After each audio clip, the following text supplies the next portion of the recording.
Hey there, fellow gamers. How are you all doing today? Hope it's as good as I'm feeling right now. What? You're wondering why I'm doing so good, you may be asking? You're sweet. Well, I just experienced one of the best things a gamer could go through. And no, it's not getting Dippin' Dots while playing Kingdom Hearts 2. It's the pure, unforgettable high of playing a game I was genuinely excited for, and it being so much better than I could have hoped it to be. I'm, of course, talking about the tactical RPG that just recently released, Unicorn Overlord. Now, a while back, I actually made a video talking about my experiences with the demo, and how it was something truly special. And I'm extremely happy to say that I was blown away when the full game came out. So, what exactly was so good about it? What made me love it so much? Did it do anything wrong? Well, how about I fully explain why? Hey everyone, it's Crimson Rosso, and here's my review on Unicorn Overlord, and how it's better than I could have ever hoped it to be. Alrighty, let me get into my first bit of praise right away. This game looks absolutely sexy incredible. Two things that both say they look good, but I'm going to say them both anyways, because I just think it looks that good. Unicorn Overlord was developed by Vanillaware, the same people who made another popular tactical game known as 13 Sentinels. And if you've seen the cutscenes from those games, they took that artistic style and ramped it up to 11 with Overlord. The 2D models look insanely good in pretty much every cutscene throughout the entire game, how they move around, when they jump into action, and best of all, when they fight in battle. They have a uniqueness to their movements that never gets tiring to look at no matter how long you play the game. Of course, it wasn't just the 2D models that looked good, as the sprite work in this game was top-notch as well, whether it was the overworld or the units moving around it. Everything looked very pretty, and it was quite easy to see the amount of effort and just pure love put into each sprite. And that's pretty much all I've got to say about graphics. So how about we move on to the single best aspect of Unicorn Overlord, and that is easily its gameplay.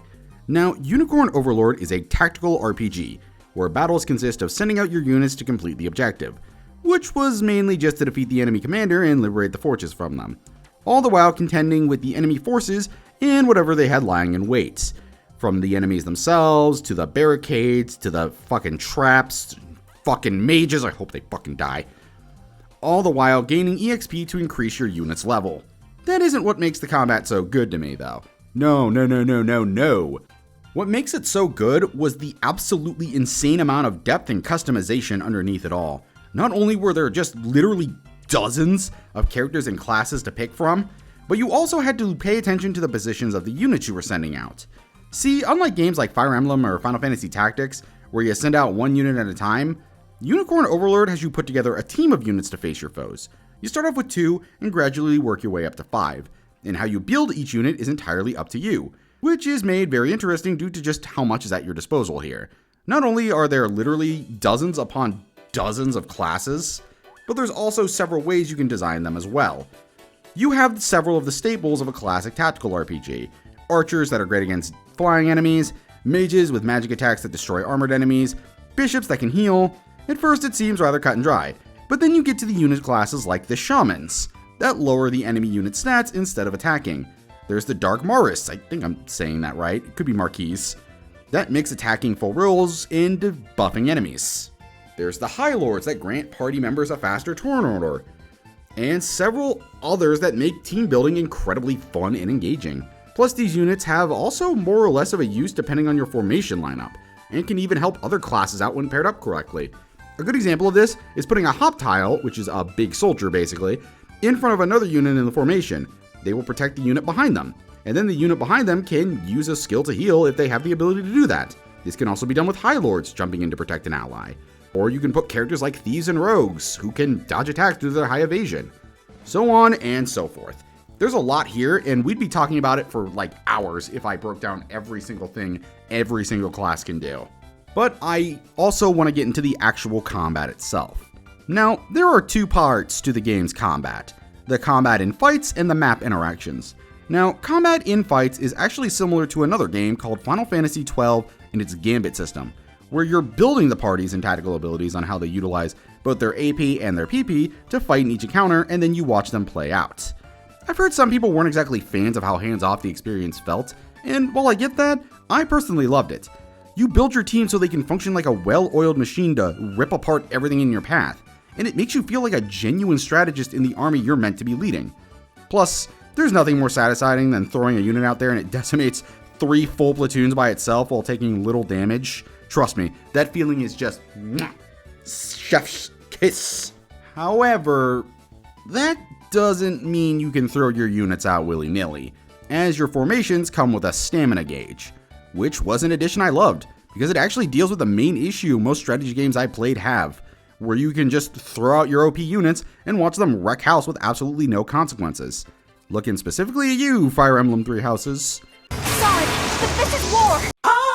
You could, however, balance this out and recover lost stamina through one of 3 ways. The first is resting, where your unit stops everything to take a small break to restore stamina.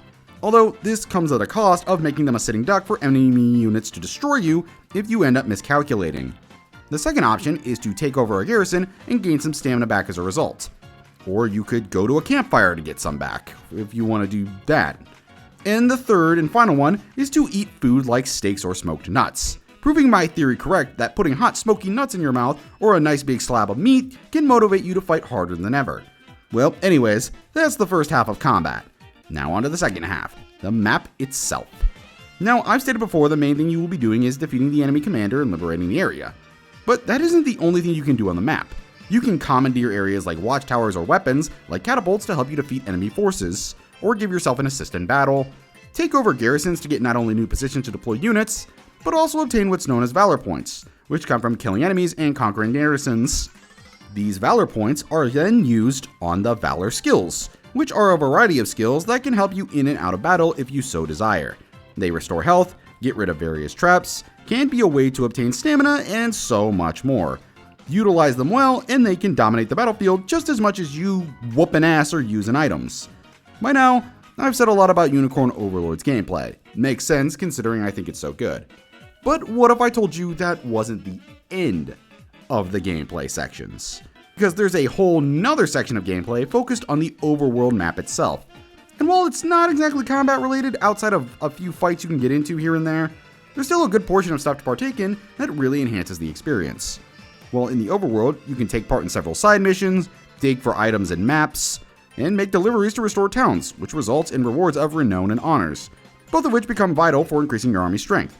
Also, pro tip, make sure you do get a shaman on your team, as they unlock the Sigil of the Ancient side quest, which can give you not only a massive boost in experience, but give you good grinding spots if you're ever underleveled. And that's pretty much it for gameplay. So let's get into the story and characters next. Now, for this aspect, I'm rather torn, as I feel like while the story itself and a couple of the characters were rather lackluster, there were some that I genuinely liked. Some examples of likable characters were the thief Travis, his sister Bernadencia, Elaine's best friend Lex, the soldier Chloe, and a few others.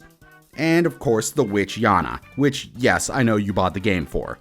All of which have their own quirks and personalities that make them fun to follow in both the story and the rapport session. As for the story, it's alright.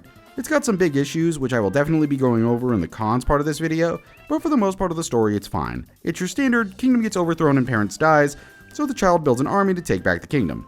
It's serviceable to plot, even if it has faults. It's very clear that gameplay and map exploration were much more of a focus for Vanillaware in comparison. And that's all for my pros. So how about I get into the cons of Unicorn Overlord? I've given Unicorn Overlord a lot of very deserved praise. It got a lot right, so it makes sense. But I won't lie, it also does some things wrong, and I wanted to talk about them a bit. So let's begin with my complaints. For one, Elaine is not a very interesting character. He isn't horrible by any means, I didn't walk away hating him or anything, but boy is he dull. It would have been interesting watching him develop into a true leader throughout all of these battles, but he's kind of already a great leader right off the bat, despite how much he says he isn't.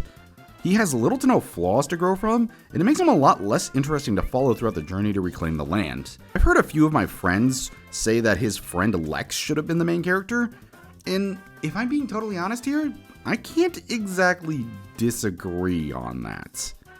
Other than him, the only other issue I had in terms of characters were the villains, mainly the leader of Zenoira's army, Galerius. He was incredibly disappointing because he's just kind of a by-the-numbers villain who was hurt by the team waiting till the very end of the game to give him anything in regards to the backstory. Not to say that every villain in this game was lame, there were actually two that I think stood out, due to both of them having genuinely interesting reasons for siding with Zenoira. Elisa wanted to bring back her lost love Gerard. No, not that Gerard, this one, the one who's actually Elaine's grandfather. And Bailey, who was in love with Elaine's mother, the Queen, believed that once she had died, there was no kingdom to truly fight for anymore. Those reasons are inherently incredibly selfish, but that's kind of why I like them. They feel really human. It made me wish these two got more spotlight in the story over Galerius. And honestly, that's it for my issues with characters, so let's move on to the story now. I mentioned before that the story is pretty basic and, there. And I think that's fine. As someone who prefers gameplay over story, I think it's perfectly acceptable for a game to have an okay story as long as the gameplay and graphics can carry it. Something Unicorn Overlord actually excels at in both areas. But there were definitely parts of the game story that dipped from okay and went to the negative for me. And that's whenever they introduced the enemy commander being under mind control. Now, I had talked about this in a section of my video on Unicorn Overlord's demo, but I'm not going to make you go watch it to understand, so here's the short aspect of it. I do not like mind control being used in war settings, as I feel it being used is a lazy way to avoid writing genuine motivations for your antagonists.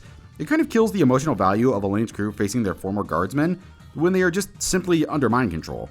That's actually another reason I like Elisa and Bailey, because they just weren't under mind control. Thankfully, it doesn't happen all the time, but whenever it does appear, not gonna lie, I tuned out pretty fast. This is just a personal flaw, so I understand that people won't agree on this, but it still ended up bugging me. And that wraps up my story complaints, so let's finish up the con section by talking about the combat's problems. Now, combat is pretty much perfect in my eyes. There were only two real gripes I had with it. For one, the game really needed to chill out on the amount of Valor points it gives you. See, once you capture even a single garrison, it basically fills up like half your points in one go. Even when I was consistently using Valor points in the late game, I would just get them all back by capturing a garrison. It kills a bit of your strategy when you never really need to struggle for a key aspect of combat, because these things, unlike normal battles, don't really take up stamina. So you can end up theoretically spamming attacks till you win on several of the enemies. And secondly, we need to talk about just how lackluster the promotion system was. Once you reach Renown Rank B, you unlock the ability to promote your unit's classes, something that definitely excited me as a longtime Fire Emblem fan. But when I finally got my hands on it, I couldn't help but feel incredibly disappointed with just how little there was to it. Maybe I've been spoiled by Fire Emblem's large amount of class change variety, but the fact you only get one class for each character was pretty damn lame. Especially when basically everything else revolving around gameplay was just so detailed. It sticks out like a sore thumb, and I really wish they had developed it a bit more. Other than that, no more cons from me. So how about we get into my final thoughts on Unicorn Overlord. The long and short of it all, Unicorn Overlord was fucking awesome. Yeah, it may have slipped in a few areas, I won't deny that. But whatever it does do right, it handles incredibly well. And it genuinely makes me want to check out what else Vanillaware has made. Maybe it's time for me to finally play 13 Sentinels, who knows? But that's for another day, because today I'm giving Unicorn Overlord a final rating of 9 out of 10. It is without a doubt a definite must play, and it might just be my game of the year next to Like a Dragon Infinite Wealth. Thank you all so much for watching, and if you enjoyed this and want to see more, make sure to like and sub down below, and comment if you want to help me in the algorithm or just chat. I'm all for it. Have a good day, and I'll see you next time for more RPG shenanigans.